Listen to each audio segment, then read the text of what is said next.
Don't you just hate it when randomly there's a seat of a van in your workshop? Quite like it, to be fair. Quite a robust little thing. It's a bit low though, so I think we will have to add some bits and bobs to just lift the whole thing up a little bit. Oh, also, this couch comes from this car, which is a DAF MB200 DKDL 500 Clerck from Den Oudsten, Woerden, the Netherlands. And it was built in 1984. So yeah, that's pretty cool. I mean, you don't come across it every day. So we will turn this thing into a very cozy couch, that is, for 2 persons. Let's make it one cool couch. You just chill one bit. Let's get some steel out, shall we?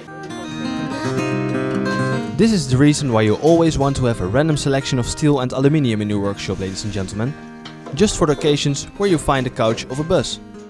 It was super easy to take this thing apart. Just remove the hex bolts holding the bits together and the thing will fall apart like a charm.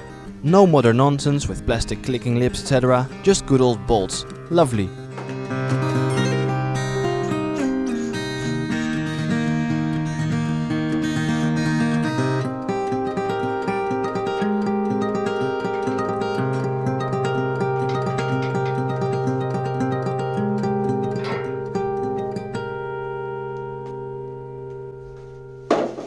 I think it will be sufficient to use 4 legs for this couch. Obviously, if you just attach 4 legs, it will be very wobbly. So we'll have to make some cross members to stabilize the system more. But for now, we'll have to see what height we want to go for. So, kratje. And I'm just going to put this on to see what height is preferable. Now, don't forget that there should be a seat cushion on still. I will have to add that and then see what sits comfortably. And I'm also going to use the wall because otherwise it will fall.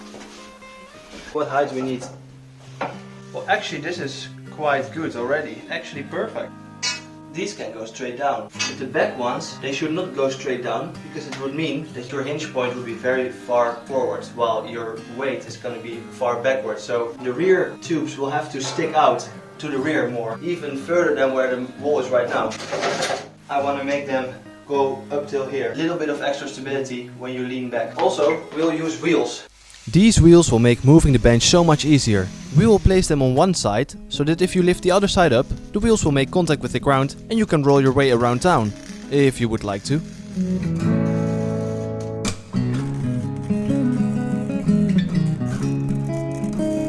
After some rigorous welding, it was time to see if the seat height was actually still okay. And it was. Also, the way I welded them to the frame had gone right. The rear leg was sticking out far enough to prevent tipping over, even if I tried kinda hard. Let's get some connecting beams in.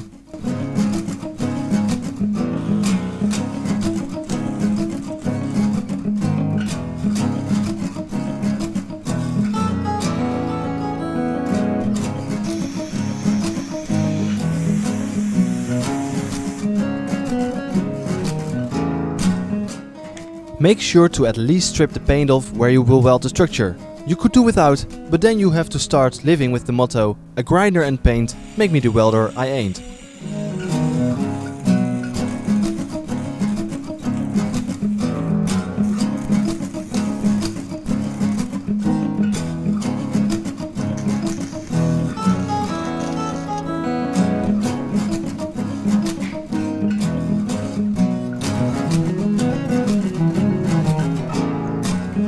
Let's remove everything you would like to not paint, such as these wheels.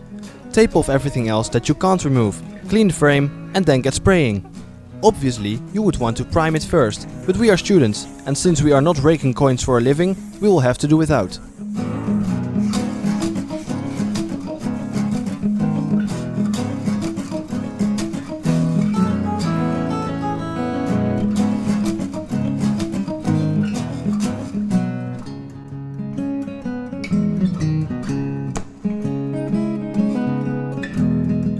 And now all we have to do is screw everything back to place.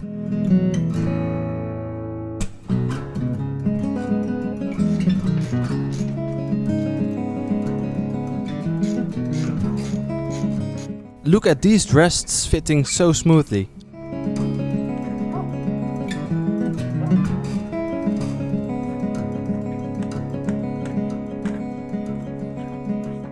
Obviously had to test sit this thing too.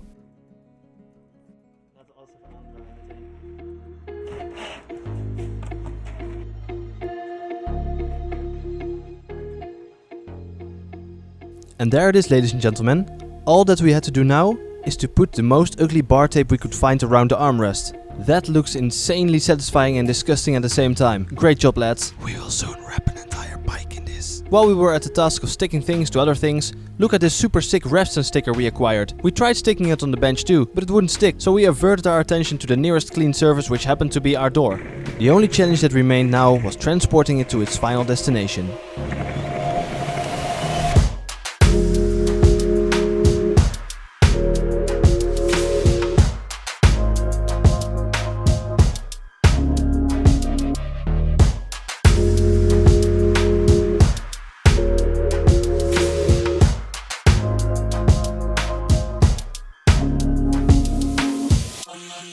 Well, that's all for today, viewers. Thank you so much for watching. And if you made it all the way through this video, please do subscribe while you're at it. Would help us out a lot, you know. Thanks again, and I'll see you in the next video.